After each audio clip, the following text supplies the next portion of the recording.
नमस्कार, मैं डॉक्टर दीपा रावत, आप सबकी होम्योपैथिक विशेषज्ञ। आज हम हाइपरटेंशन यानी हाई बीपी की सीरीज को आगे बढ़ाते हुए बात करने वाले हैं सिम्टम्स ऑफ हाइपरटेंशन, यानी कि हाई बीपी के क्या क्या लक्षण हैं जो एक मरीज में देखे जा सकते हैं। एक्चुअली हाइपरटेंशन को एक साइलेंट किलर कहा गया है, क्योंकि हाइपरटेंशन में अक्सर बहुत सारे मरीजों में ये देखा गया है कि सिम्टम्स ना के बराबर देखे जाते हैं। कभी कभी हल्का फुल्का हेडेक होना, सर भारीपन होना और चक्कर आना, ये आम सिम्टम्स हैं जो हमें यूजुअली भी normal day to day life में होते रहते हैं। इसीलिए हमें समझ नहीं आता है कि ये हाइपरटेंशन के लक्षण हो सकते हैं। थोड़े से बढ़े हुए बीपी में सिम्टम्स नहीं आते हैं। सिम्टम्स तब आते हैं जब बीपी 180-120 के आसपास पहुंच जाता है, और तब जो सिम्टम्स आते हैं उसमें headache, blurring of vision, sir का भारीपन होना, धुंधला दिखाई देना, आंखों के आगे अंधेरा छा जाना, आंखों के आगे ब्लैक क्लाउड्स या फ्लोटर्स जिनको हम कहते हैं वो भी आने लग जाते हैं, चेस्ट पेन, डिजीनेस, नोजिया यानी कि उल्टी जैसा मन करना, कई बार उल्टी भी आ जाती है, चक्कर आ जाना, एंजाइटी होना, पसीने बहुत ज्यादा आना, दिल जोर जोर से धड़कना और घबराहट होना, बेचैनी होना, लेटने का मन करना, नींद बहुत ज्यादा आना, रेस्टलेसनेस बहुत ज्यादा होने लग जाती है, बेचैनी होने लग जाती है। ये कुछ सिम्टम्स हैं हमारे हाइपरटेंशन के।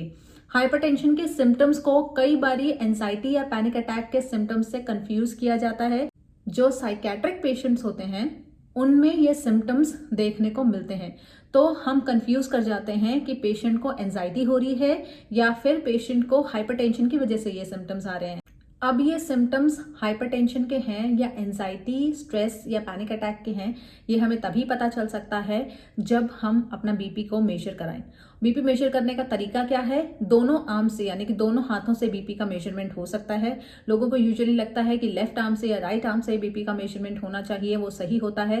नहीं, ऐसा बिल्कुल भी नहीं है। आप किसी भी आर्म से अपना बीपी मेजर करवा सकते हैं, और जब आप करवाएंगे तो दोनों हाथों में से जिसकी रीडिंग ज्यादा आती है उसी हाथ को हम आगे के बीपी मेजरमेंट के रीडिंग्स को आगे सब्सिक्वेंटली उसी हाथ में ही देखते हैं। मान लीजिए कोई मेरे पास पेशेंट आया और उसका लेफ्ट हैंड में बीपी ज्यादा आ रहा है राइट हैंड से, तो मैं 15 मिनट बाद उसके लेफ्ट हैंड से ही बीपी चेक करूंगी। लेकिन फर्स्ट टाइम जब आप जाएंगे तो दोनों हाथों से बीपी का मेजरमेंट होना चाहिए।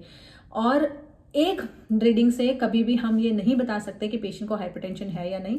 आप डिफरेंट टाइम पे डिफरेंट डॉक्टर से या डिफरेंट मशीन से जब आप बीपी मेजरमेंट करवाते हैं और हर रीडिंग में आपको बीपी आपका बढ़ा हुआ मिले, तो हम मानते हैं कि पेशेंट इज हाइपरटेंसिव। और उसमें भी हाइपरटेंशन के ग्रेडिंग्स हैं जो मैं आपको पिछली वीडियो में बता चुकी हूँ।